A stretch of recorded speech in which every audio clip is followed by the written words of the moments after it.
Buenas noches. Yo soy Adrián Sánchez Montalbá, soy especialista en enfermedades infecciosas del Hospital Vall d'Hebron de Barcelona y me gustaría hablaros en la nit de la recerca, que es para intentar hacer divulgación de la investigación que hacemos y de los problemas que intentamos abordar en nuestro día a día a la comunidad, a la sociedad, y para también intentar pues también trasladaros los problemas que nos encontramos haciendo esta investigación, ¿no?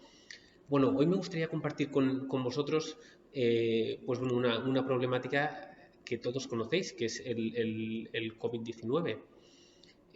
Sabemos muy pocas cosas después de haber estado viviendo con el COVID-19 desde enero de este año. Han pasado ya 11 meses, casi 12 meses, y todavía tenemos más preguntas que respuestas. Y muchas veces las respuestas que habíamos encontrado hace unos meses resulta que no eran ciertas o que tal vez hayan sido sustituidas por nuevas respuestas, ¿no? Y yo creo esto es porque la ciencia está acostumbrada a ir a una velocidad que normalmente es lenta para los estándares de la sociedad habitual, y que durante una época de pandemia la hemos obligado a ir muy rápido, a adaptarse a esta nueva situación. Y normalmente la ciencia no está preparada para ver estos cambios, y esto ha producido que seamos menos estrictos en cuanto a la generación de esta evidencia, y que puedan surgir problemas en estas respuestas que estamos dando a la pandemia. Bueno, como sabéis, esto es a día de 20 de noviembre. Este webinar está grabado, no ha podido ser presencial por el coronavirus. Entonces, a día de hoy ha habido 57 millones de pacientes infectados por coronavirus. Esto que se sepa, que se haya reportado, porque probablemente haya muchos millones más. Y muertes reportadas también por COVID-19 ha habido más de 1.300.000, que vuelvo a repetir que esto probablemente son números infraestimados. ¿Y qué sabemos después de haber tenido 57 millones de personas infectadas en solo 11 meses? Pues sabemos muy pocas cosas del coronavirus, y lo más relevante, que es cómo se transmite la enfermedad, cómo adquiere alguien la enfermedad, cómo evitamos complicaciones de la enfermedad, cuál es el mejor tratamiento de la enfermedad, cuáles son los cambios sociales, las restricciones de movilidad que debemos implementar para evitar la transmisión. Pues bien, la verdad es que sabemos muy poco de todas estas preguntas, después, como hemos dicho, de haber tenido un número ingente de pacientes y haber estado ya casi 12 meses con la enfermedad. Cuando nosotros queremos conocer, dar respuesta a preguntas científicas, pues lo que queremos generar primero son datos de calidad, y estos datos de calidad, una vez los analicemos, pues nos ayudarán a resolver estas preguntas que tenemos. ¿Qué pasa con los datos de calidad en salud? Pues bueno, que los datos de salud son datos muy sensibles y que están bien regulados y bien protegidos. Son, de hecho, los datos de mayor sensibilidad, ¿no? Probablemente con los datos económicos de una persona. Normalmente, para tener acceso para investigación a estos datos, necesitamos pedir permiso a las personas que tienen estos datos, que habitualmente en el caso de la salud son los propios pacientes. Les solicitamos un permiso para poder utilizar sus datos en investigación. Obviamente, en los procesos asistenciales, en el manejo de los pacientes, no necesitamos obtener este consentimiento, ya que estamos haciendo una labor asistencial, pero en investigación sí que los necesitamos. Normalmente en investigación, para poder obtener ese consentimiento, hace falta un consentimiento firmado por el paciente después de haber leído una hoja de información al paciente. Esto obviamente es muy complejo en una época de pandemia, con la gente trabajando durante muchísimas horas. Es difícil saber cuando no existen protocolos exactos si algo que ha entrado en la habitación de un paciente con coronavirus después puede salir, o si tiene que salir en una bolsa de protección, después en otra bolsa y estar guardada en un recipiente, cuánto tiempo puede ser eso infectivo. Bueno, son muchas dudas que han surgido durante este tiempo. Entonces, también han surgido alternativas, ¿no? Como son consentimientos de centro, en los cuales un hospital, por el hecho de atender a unos pacientes, pues da un consentimiento para que los datos de ese paciente sean utilizados en investigación, ¿no? Y ha habido otras alternativas, como son cambios en la legislación para poder utilizar estos datos en investigación para un beneficio de la sociedad.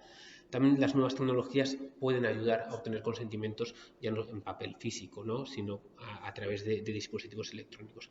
Pero es indudable que para obtener datos de calidad necesitamos en una época de pandemia modificar estos consentimientos firmados, escritos, por una alternativa que nos permita obtener datos de calidad en poco tiempo. Como sabéis, los hospitales suelen ser centros que atienden a una gran cantidad de pacientes con coronavirus y que tienen el potencial de generar mucha información de salud a través de los datos administrativos y a través de los datos clínicos.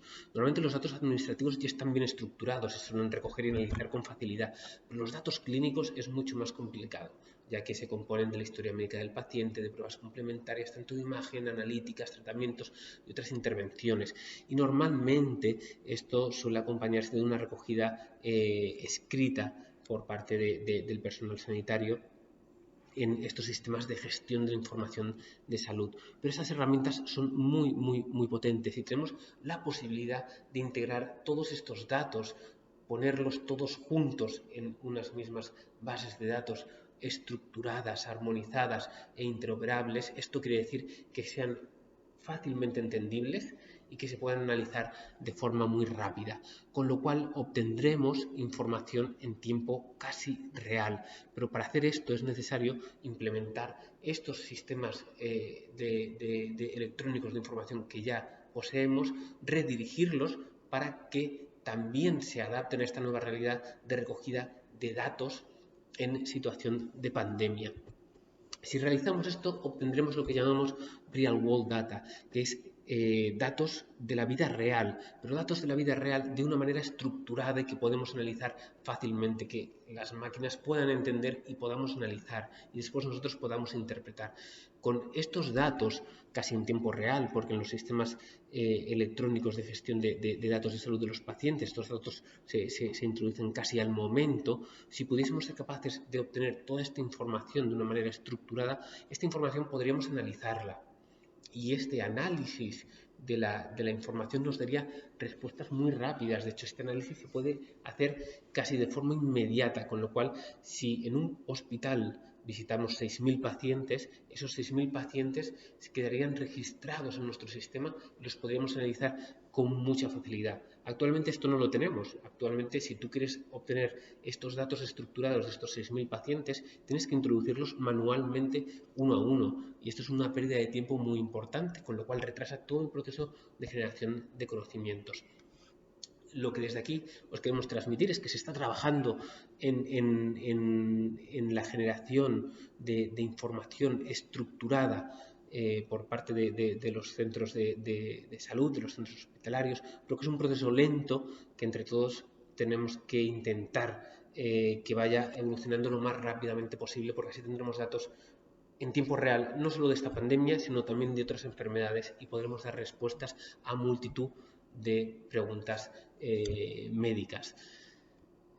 Ya por último, os he hecho un pequeño resumen de lo que es la recogida de datos y cómo se debería hacer idealmente esta recogida en una situación de pandemia y idealmente que estos cambios estructurales que se deberían de producir pues nos puedan ayudar también en el futuro a resolver problemas de salud, no en momentos de pandemia, sino en la práctica clínica diaria. Ya por último, despedirme Muchas gracias por haber asistido y por mostrar interés en lo que hacemos en el día a día. Y si queréis algún tipo de información extra o contactar con nosotros, aquí os dejo el mail. Muchas gracias y que lo paséis bien. Hasta pronto.